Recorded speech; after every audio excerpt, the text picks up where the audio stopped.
तो एक बहुत ज़रूरी सवाल जो पेरेंट्स अक्सर पूछते हैं, और ये सवाल बहुत ज़रूरी भी है कि उनका बेबी अब तक ब्रेस्ट फीडिंग पे था, मदर फीडिंग पे था या फिर टॉप फीडिंग पर था किसी वजह से, लेकिन अब वो अपने बेबी को पहली बार अनाज देने वाले हैं, कॉम्प्लीमेंट्री फीडिंग देने वाले हैं। तो वो किस तरह से दें? कब शुरू करें? अमाउंट क्या होना चाहिए? उसकी कंसिस्टेंसी क्या होना चाहिए? वो पतला होना चाहिए बहुत, सेमी सॉलिड होना चाहिए या सॉलिड होना चाहिए? जब हम ये कॉम्प्लीमेंट्री फीडिंग देते हैं, तो उस वक़्त ब्रेस्ट फीडिंग को हमको कितने इंटरवल पे देना चाहिए? ब्रेस्ट फीडिंग के हमें पहले देना चाहिए या बाद में देना चाहिए? किस तरह के फूड का इस्तेमाल करना चाहिए, जो कि उसके ब्रेन के लिए, उसके बॉडी की ग्रोथ के लिए सबसे अच्छा हो? क्या ऐसे ऐसे कोई फूड हैं जिसको हम अवॉइड कर सकते हैं, या कुछ ऐसे फूड हैं जिसको हमको इंक्लूड करना ही चाहिए? क्या न्यूट्रिशनल डेफिशिएंसी होगी जिसको अगर हम एक ही तरह का फूड देंगे, या क्या हम ऐसी चीज़ उसमें इंक्लूड कर दें? क्या हम ऐसा ऐसा उस खाने में इंक्लूड कर दें ताकि कोई न्यूट्रिशनल डेफिशिएंसी ना हो? ये बहुत ज़रूरी सवाल है, और ये हर पेरेंट्स के मन में आता है जब वो बच्चे को पहली बार कुछ ऑफ़र करते हैं, पहली बार जब कॉम्प्लीमेंट्री फीडिंग शुरू करते हैं। तो इस वीडियो में हम ये सारे डाउट्स क्लियर करने वाले हैं, एक-एक करके हम इस पे बात करते हैं। तो सबसे पहले हम ये बात करते हैं कि कब शुरू करना चाहिए?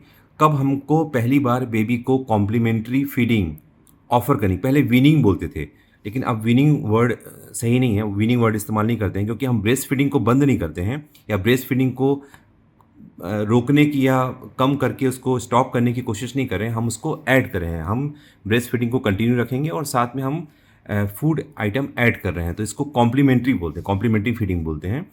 तो पहली बार अब आप बेबी को कॉम्प्लीमेंट्री फीडिंग कब ऑफ़र करोगे? तो देखो, कल्चर के हिसाब से, अलग-अलग रिलीजन के हिसाब से, इवन लोकेशन के हिसाब से आप देखोगे कि अलग-अलग जगह अलग-अलग प्रैक्टिस है। कहीं-कहीं मैंने देखा हुआ है कि वो 4 मंथ में ही स्टार्ट कर देते हैं, कहीं-कहीं 1 ईयर तक ऐसा होता है कि बेबी को कुछ नहीं देते हैं। वो 1 ईयर के बाद वो ऑफ़र करते हैं पहली बार, अनुप्राशन जिसको बोलते हैं। लेकिन लॉजिकली या साइंटिफिकली क्या सही है, ये हमको देखना है।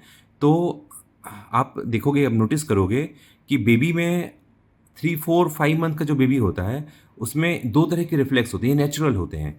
बॉडी को एक एक कुदरती बहुत बहुत ब्यूटीफुल एक रिफ्लेक्स होते हैं। एक होता है टंग थ्रस्ट रिफ्लेक्स।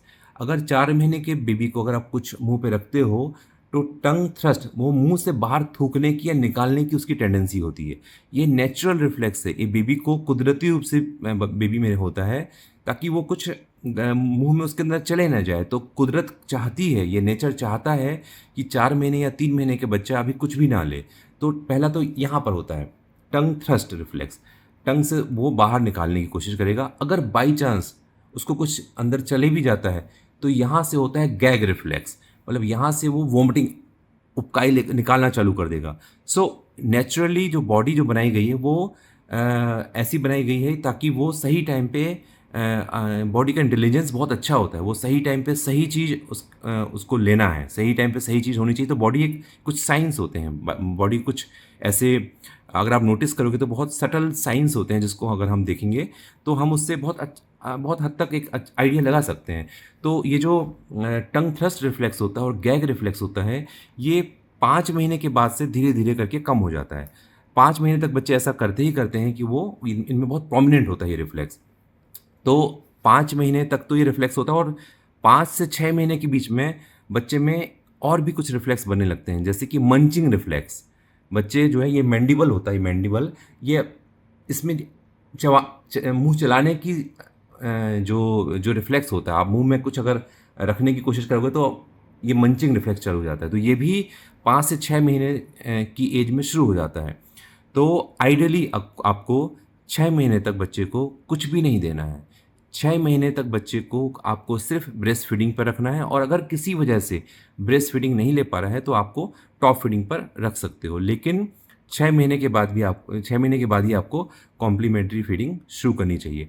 अब कुछ कुछ इसमें कंडीशन ऐसी होती है जहाँ पे जो एक्सेप्शनल हैं, जैसे कि अगर मान लीजिए बेबी का वेट बहुत लॉस हो रहा है, अगर ब्रेस्ट फीडिंग पे बच्चा है और किसी वजह से बेबी का ग्रोथ नहीं हो पा रही है, या कुछ और मेडिकल कंडीशन है जहाँ पे माँ बच्चे के साथ उसकी हेल्प नहीं कर पा रही हो, जो बच्चा बेबी है उसको माल नरिशमेंट शुरू हो गया है, तो कभी कभी कहीं कहीं हम लोग थ्री टू 4 मंथ में भी ऑफ़र करे हैं, ट्राई करते हैं, लेकिन वो बहुत रेयर कंडीशन है। आपको बाय एंड लार्ज याद रखना है कि 6 मंथ पे आप पहली बार बेबी को कॉम्प्लीमेंट्री फीडिंग ऑफ़र करोगे, स्टार्ट करोगे। ये इसमें कोई डाउट नहीं रखना है। अच्छा, कुछ और क्या ऐसी कोई निशानी है जिससे कि हम और बिल्कुल श्योर हो जाएँ कि 6 मंथ पे ही हमको कॉम्प्लीमेंट्री फीडिंग देनी है? तो और भी कुछ ऐसे साइन्स हैं, ऐसे ऐसे निशानियाँ हैं, ऐसे इंडिकेशन है बॉडी के, जहाँ पर आप बिल्कुल श्योर हो जाओगे। जैसे कि जब हम बेबी को बहुत जल्दी फूड देना शुरू कर देते हैं या ऊपर से देना शुरू कर देते हैं, तो उनको डायरिया और चेस्ट इन्फेक्शन, निमोनिया बहुत कॉमन हो जाता है, क्योंकि उसका एक कॉज़ है। क्योंकि जब बच्चा खाता है और अगर वो बार-बार उसको गले में लगता है, जब बार-बार गले में लगता है, तो कुछ पार्टिकल कभी-कभी लंग्स में भी जाते हैं, तो वो निमोनिया कॉज़ कर सकते हैं। जो फूड पार्टिकल बच्चा लेता है, वो जब इंटेस्टाइन में पहुँचता है, ये जब पेट में पहुँचता है, तो 2 तरह की चीज़ें उसको पाचन में मदद करते हैं, जो बहुत इम्पोर्टेंट होते हैं। एक पित्त, जो बाइल जूस कहलाता है, वो भी 6 मंथ के बाद ही सफिशिएंट अमाउंट में निकलता है।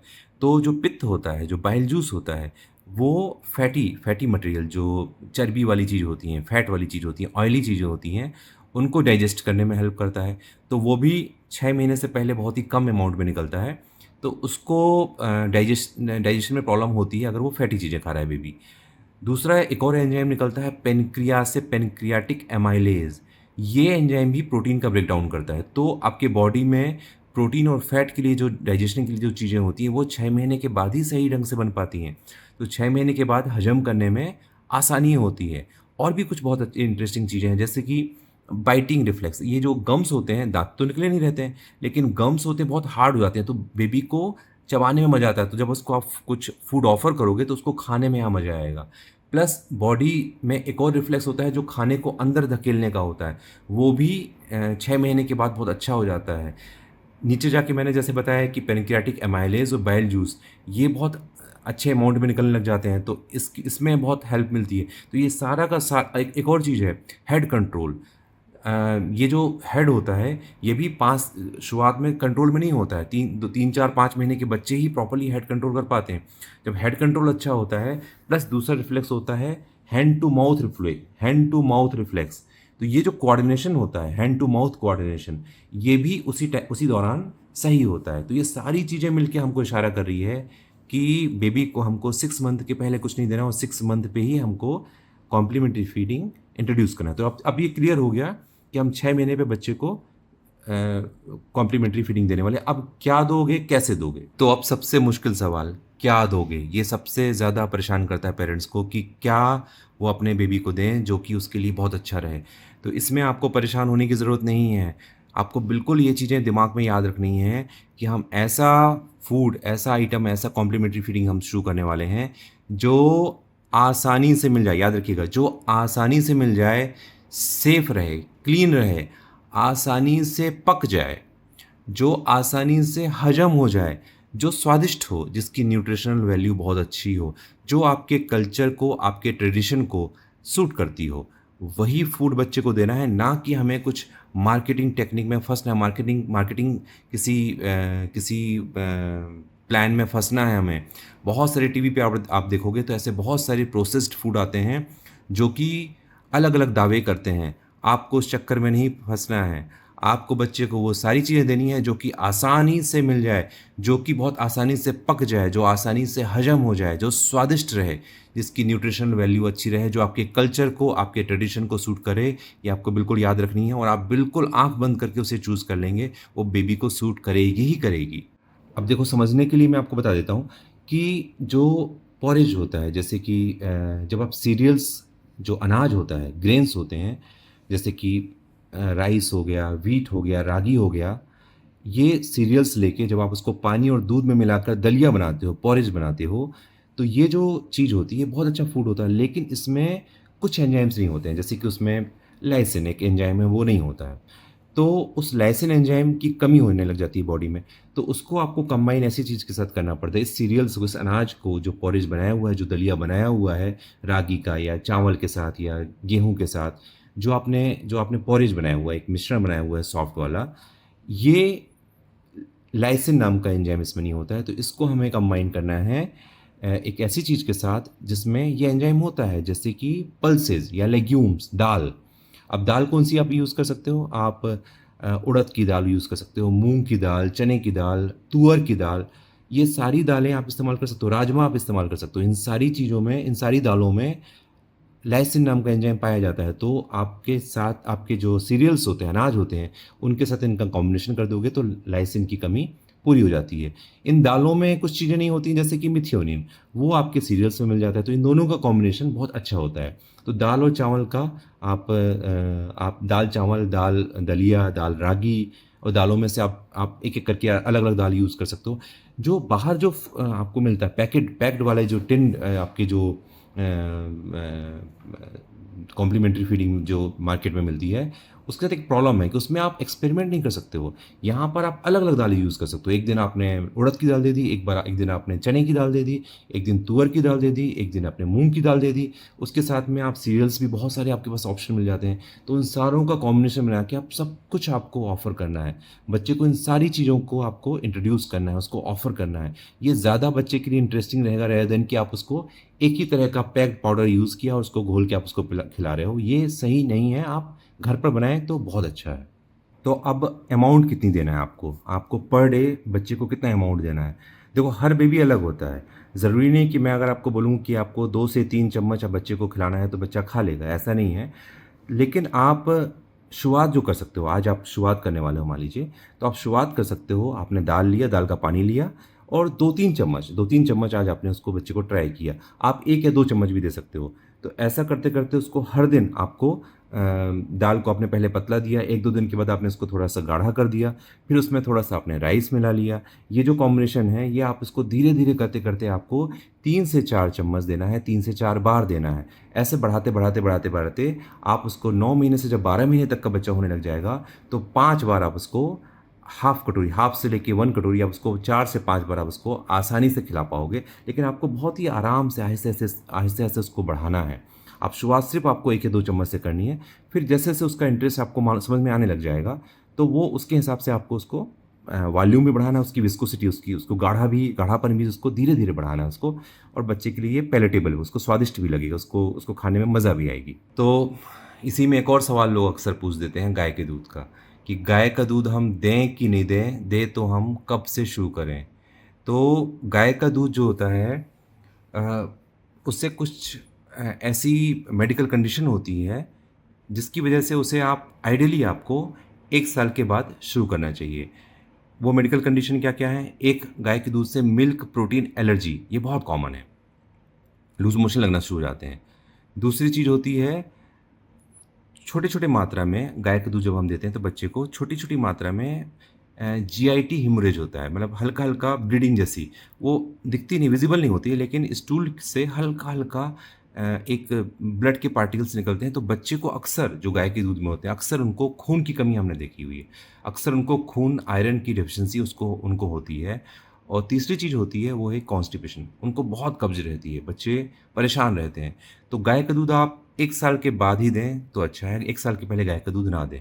पर जो दूसरे मिल्क प्रोडक्ट होते हैं जैसे कि दही होता है या खोया हो गया या योगर्ट हो गया, ये आप जल्दी शुरू कर सकते हो। लेकिन एनिमल मिल्क जो होता है, गाय का दूध जो होता है, वो आप 1 साल के बाद ही शुरू कीजिए। अच्छा, सब्जियों को आप साथ में शुरू कर सकते हो। जब आपने दाल का पानी शुरू किया था, जब आपने इसमें राइस या रागी का यूज़ करना शुरू किया था, तो उसी में आप सब्जियों को, जो मुलायम सब्जियाँ होती हैं, घिया हो गया, तोरई हो गया, कद्दू हो गया, सीताफल जिसको बोलते हैं, ये आप हल्का-सा पका के, हल्का-सा सॉल्ट, हल्का-सा हल्दी में उसको पकाने के बाद आप उसको इस लेग्यूम्स और सीरियल्स, दाल और सीरियल्स, अनाज के मिश्रण में जो भी आपने बनाया हुआ है, इसमें ऐसी मुलायम सब्जियों को इंक्लूड करके एक बहुत अच्छा कॉम्बिनेशन, एक खिचड़ी जैसा कॉम्बिनेशन बना सकते हो, जो कि इसकी न्यूट्रिशन वैल्यू बहुत अच्छी होती है।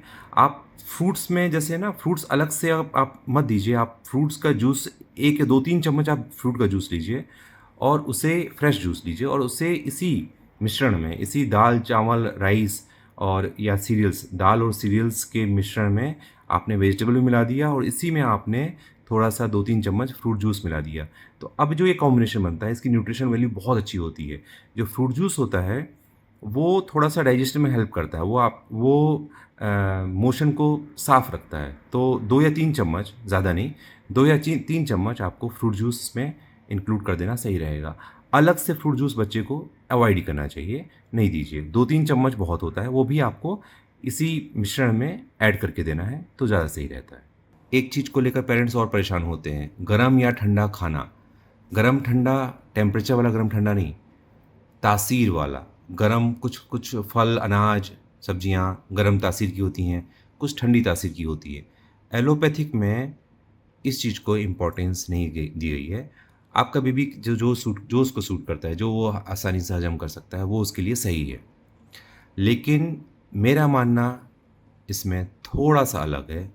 मुझे लगता है कि तासीर का जब कोई डिज़ीज़ होती है, उस डिज़ीज़ के हिसाब से हम फलों की, अनाज की तासीर को अगर हमने थोड़ी-सी चेंज कर दी, तो हीलिंग में, उसको ठीक करने में मदद मिलती है। ये मेरा मानना थोड़ा-सा अलग है मेरी ब्रांच से।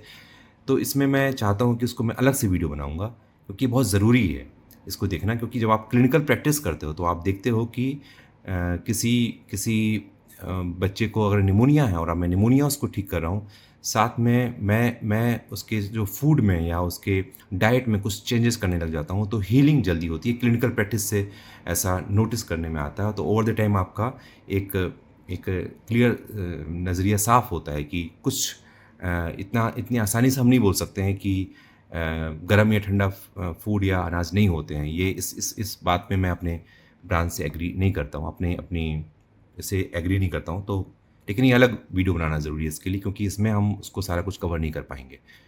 तो मुझे लगता है कि काफ़ी कुछ कवर कर लिया है, लेकिन अभी भी बहुत सारी चीज़ें बताने के लिए हैं। लेकिन वो इतना बड़ा विषय है कि अगर हम वीडियो बनाने लगे तो 1 घंटा 2 घंटा भी कम पड़ जाएँगे। लेकिन अगर आपको लगता है कि इस वीडियो में कुछ कमियाँ रह गई हैं या कुछ और आपको पूछना है, तो जब भी आप ओपीडी में या क्लिनिक पर दिखाने आएँगे, तो आप सवाल मुझे दे दिया करेंगे, तो मैं इनका फ़ॉलो-अप वीडियो बना दूँगा। पार्ट 1, पार्ट 2 करके इनका फ़ॉलो-अप वीडियो बनाऊँगा। जो चीज़ छूट गई हैं या जो चीज़ आपको लग रहा है कि मैंने बताई लेकिन उसमें डाउट्स है या उसमें आपको कुछ और ऐड करना है, तो मुझे आप बताइएगा। तो मैं फ़ॉलो-अप वीडियो पार्ट 1, पार्ट 2 हर, जैसे फ़ीवर का बनाया था, वैसे अभी ये कॉम्प्लीमेंट्री फीडिंग का बना दिया। ऐसे जब भी हम कोई वीडियो बनाएँगे, उनके फ़ॉलो-अप वीडियो बनाएँगे आपके क्वेश्चंस के हिसाब से। उसमें सिर्फ़ हम क्वेश्चंस को रखेंगे और वीडियो के रेफ़रेंस से हम उसको एक डिफरेंट वीडियो बनाएँगे। तो ऐसा करते हैं।